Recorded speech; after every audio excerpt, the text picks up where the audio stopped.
बिस्मिल्लाहिर्रहमानिर्रहीम। अस्सलाम वालेकुम student. First year class chapter number हम 10 स्टार्ट करने लगे हैं। चैप्टर नंबर 10 का लेक्चर नंबर 1 है आप लोगों का। चैप्टर नंबर 10 आपका रिलेटेड है फंडामेंटल ऑफ इंटरनेट। इंटरनेट को हमने इस चैप्टर में डिटेल में पढ़ना है। इंटरनेट क्या है और ये किस तरह स्प्रेड आउट हुआ और ये किस तरह काम करता है ग्लोबली। ठीक है, इस चैप्टर में हमने इसको कवर करना है। तो याद रखिएगा, जब कंप्यूटर की बात करते हैं तो कंप्यूटर को लेके हम जब आगे मूव ऑन करते हैं टेक्नोलॉजी की तरफ, तो सबसे पहले हमारे जहन में जो बात आती है वो इंटरनेट की ही होती है। तो इंटरनेट ही वो वहद ज़रिया है जिसके थ्रू हम लोग इंटरनेशनली या ग्लोबली भी कह सकते हैं आप लोग कनेक्टेड होते हैं एक दूसरे के साथ। ठीक है, चाहे दुनिया में आप लोग कहीं भी बैठे हों, तो वो एक चीज़ है जो आपको जोड़े रखती है आपस में। वो क्या है बच्चों? इंटरनेट है। वो क्या है? इंटरनेट की ही मदद से, इंटरनेट की ही मदद से हम आपस में एक दूसरे के साथ जुड़े रहते हैं। तो इंटरनेट को हमने डिटेल में पढ़ना है इस चैप्टर में, और इसके बाद हमने देखना है कि किस तरह ये इफेक्ट हुआ है या किस तरह ये ईजाद हुआ है। तो इसको हम लोग आगे स्टार्ट करते हैं जी।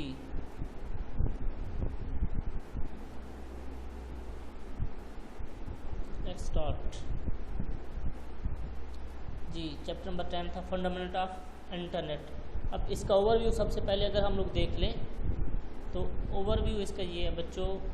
रिवीजन करने लगे हैं, मैं आप लोगों को रीड आउट करवा देता हूँ। इसमें कहीं अगर कन्फ्यूजन हो तो आप लोग डिस्कस कर सकते हैं, चैट कर सकते हैं ग्रुप में।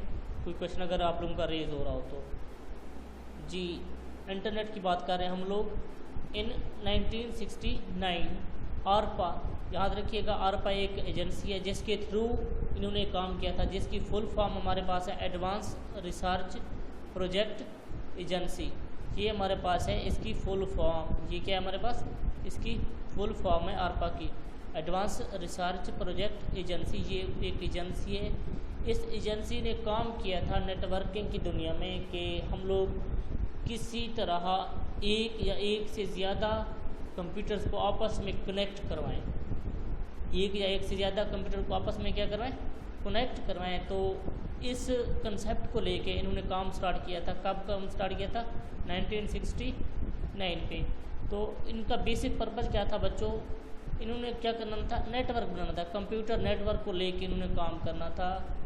और ये कंपनी, ये एजेंसी एज आ ऑर्गेनाइजेशन इंडिविजुअली काम कर रही थी। मेन पर्पज़ इनका यही था कि हम लोग एक नेटवर्क किस तरह बनाएंगे कंप्यूटर का, और कंप्यूटर डिफरेंट प्लेसेस पे आपस में किस तरह हम लोग कनेक्ट करवा सकते हैं। तो इस कंसेप्ट को लेके इन्होंने काम स्टार्ट किया था, और इसको हम लोग आगे देख लेते हैं। The goal was to establish a large computer network that could survive in the war times. Initially ARPANET was a wide area network connecting a small number of users। अब जैसे ARPA की बात कर रहे थे हम, ARPANET इसको देखते हैं जिन्होंने नेट को ईजाद किया था। अब ARPANET की बात जब हम लोग करेंगे तो वो ये है कि advance research project agency network कहेंगे हम लोग। ठीक है, तो ये इसकी फुल फॉर्म आप लोगों ने ध्यान से याद करनी है, और ये इनका आप लोगों को आइडिया लाजमी होना चाहिए। तो इन्होंने मेन पर्पज़ इनका सेम वही था आरपा का कि हम इंडिविजुअली कहीं ना कहीं बैठ के आपस में कंप्यूटर्स को कनेक्ट करवा दें। और वो कंप्यूटर्स चाहे हमारे पास लैन नेटवर्क में अवेलेबल हूँ, मैन में हूँ या वैन में हूँ। वैन का तस्वर तो बाद में आया था, लेकिन इंडिविजुअली इन्होंने जो काम किया था ऐसे समझ लो बच्चों आप, लैन के थ्रू ही किया था। यानी कि पास रख के कंप्यूटर्स को इन्होंने कनेक्ट करवाने की कोशिश की थी। तो उसके बाद देखिएगा देयर वर ओनली 4 होस्ट। वहाँ पर आप लोगों ने इस बात को लाजमी मेंशन करवाना है कि जब इन्होंने काम स्टार्ट किया था तो इन्होंने कितने कंप्यूटर्स को कनेक्ट करवाने की कोशिश की थी? 4 को, कि 4 आपके पास कंप्यूटर्स हों। इन्होंने ऐसे समझ लो आरपा ने जो काम किया था वो 4 कंप्यूटर को ही लेके किया था कि 4 कंप्यूटर हमारे पास मैक्सिमम लिमिट है, इनको हम लोग किस तरह कनेक्ट करवा सकते हैं। A host is a computer that provide service to the computer of the network. अब होस्ट की जब बात करें तो हम लोग इसको एज अ सर्वर भी कंसीडर कर सकते हैं, और सर्वर और क्लाइंट का कंसेप्ट आप लोगों के पास ऑलरेडी है। सर्वर वो कंप्यूटर होता है जिसको हम लोग कहते हैं मोस्ट पावरफुल कंप्यूटर, जो क्लाइंट को सर्विस प्रोवाइड कर रहा होता है उसको कहते हैं सर्वर, और उसी सर्वर को हम लोग क्लाइंट भी कह सकते हैं, उसी सर्वर को हम लोग होस्ट भी कह सकते हैं। ठीक है, जो होस्ट होता है वो हमारे पास मेन सर्वर होता है, उन्हीं को लेके हमने कनेक्ट करवाना था। यानी कि बेसिक हमारे पास 4 कंप्यूटर थे, वो as a host as a server काम कर रहे थे। तो इन्होंने जब, आपने डिफरेंस याद रखना है, आरपा ने जब काम स्टार्ट किया था 1969 पे एडवांस रिसर्च प्रोजेक्ट एजेंसी ने, तो इन्होंने बेसिक कंसेप्ट वही रखा कि 4 कंप्यूटर को कनेक्ट करवाना है हमने, और उनका जो मेन पर्पस था फाइल शेयरिंग था कि हम लोग एक कंप्यूटर से दूसरे कंप्यूटर में किस तरह डाटा या फाइल वगैरह सेंड कर सकते हैं। तो कंप्यूटर कितने थे? 4 थे जब उन्होंने काम स्टार्ट किया था। तो होस्ट की अगर डेफिनेशन की जाए, पूछी जाए सर्वर की क्या है, वो कंप्यूटर है जो सर्विस को प्रोवाइड कर रहा होता है। सर्विस को क्या करता है? प्रोवाइड करता है। और जो क्लाइंट होता है वो सर्विस गेट करता है होस्ट से या सर्वर से। अब देखिएगा नेक्स्ट हमारे पास मेनवेल एंड अदर रिसर्च प्रोग्राम। ठीक है, अब जब हम लोग दूसरी बात करते हैं उसी टाइम पे एक और भी हमारे पास ऑर्गेनाइजेशन है। जब आरपा एक प्रोजेक्ट पे काम कर रही थी हमारे पास ये कंपनी, तब उसी टाइम एट अ टाइम एक ही प्रोजेक्ट को लेके, कंप्यूटर को लेके एक और कंपनी भी काम कर रही थी जिसको हम लोग कहते हैं NSF। क्या कहते हैं? NSF। जिन्होंने जब नेट बनाया तो उसको कहते हैं NSF नेट।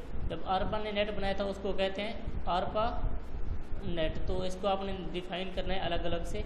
सेम प्रोजेक्ट था, ऐसे समझ लो कि उन्होंने भी नेट पे काम किया था, नेटवर्किंग पे। तो NSF ने भी नेटवर्किंग पे काम किया था।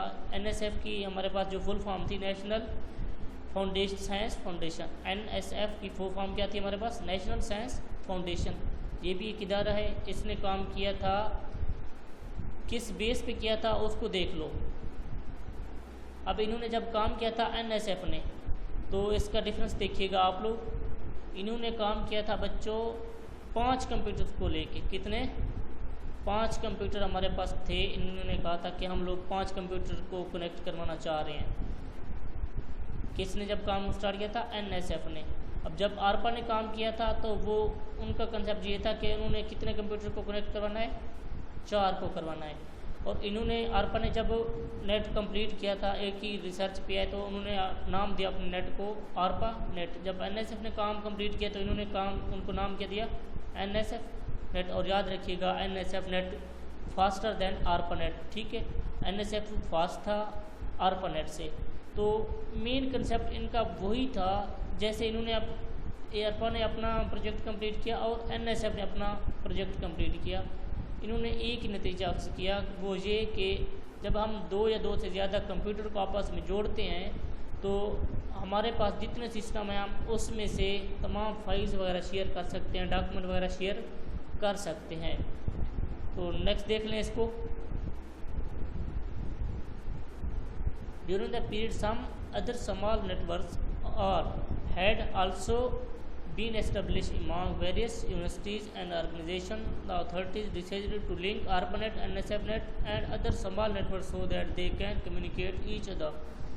This link among different networks is referred to as the internet. वो आप लोगों को बता रहा है कि जब NSF ने काम कंप्लीट किया था, ऐसे समझ लो जब NSF जो हमारे पास नेट था वो बनाया, ठीक है, NSF नेट और आरपा नेट। तो इन दोनों ने जब नतीजा निकाला कि नेट किस तरह बनेगा या हम लोग कंप्यूटर को किस तरह कनेक्ट करवा सकते हैं, मेन पर्पस हमारा क्या होगा, तो उन्होंने NSF नेट और आरपा नेट को मर्ज कर दिया दोनों को। क्या आरपा नेट, NSF नेट एंड इसी तरह की कुछ और अगर कंपनीज थी जो इस नेट प्रोजेक्ट पे काम कर रही थी, तो उन्होंने उन सब को क्या मर्ज किया कि हम लोग अभी अपने अपने सिस्टम को लेके ना काम कर रहे हैं। जैसे आरपा हमारे पास 4 सिस्टम को लेके कर रहा था काम, NSF 5 को कर रहा था। और याद रखिएगा NSF जो कर रहा था वो सुपर कंप्यूटर्स पे काम कर रहा था, 5 कंप्यूटर जो थे। तो इन्होंने मर्ज किया कि हम लोग मिल के एक ही नेटवर्क बना लेते हैं। इन्होंने क्या पहले अलग अलग नेटवर्क बना रहे थे, ARPA का अलग था, NSF का अलग था। जब इन्होंने आपस में कनेक्ट किया तो एग्रीमेंट इन दोनों ने आपस में किया, तो डिफाइन ये हुआ कि हम लोग अलग अलग नेटवर्क ना बनाएं, इन दोनों का ARPANET का और NSF नेट को हम लोग मर्ज कर दें ताकि हमारे पास नेटवर्क एक ही आके बने। और उस नेटवर्क को नाम दिया गया है बच्चों इंटरनेट का। उस नेटवर्क को नाम क्या दिया गया? इंटरनेट का। और इंटरनेट वही हमारे पास है जो ग्लोबल विलेज जिसको हम लोग कह सकते हैं। आज इंटरनेट की ही मदद से, इस ही की वजह से हम लोग पूरी दुनिया में कहीं भी रहकर एक दूसरे के साथ कनेक्टेड हैं। तो आज हमने ओवरव्यू देखा इस चैप्टर का, और नेक्स्ट हम लोग इसको आगे कंटिन्यू करेंगे। अल्लाह हाफिज़।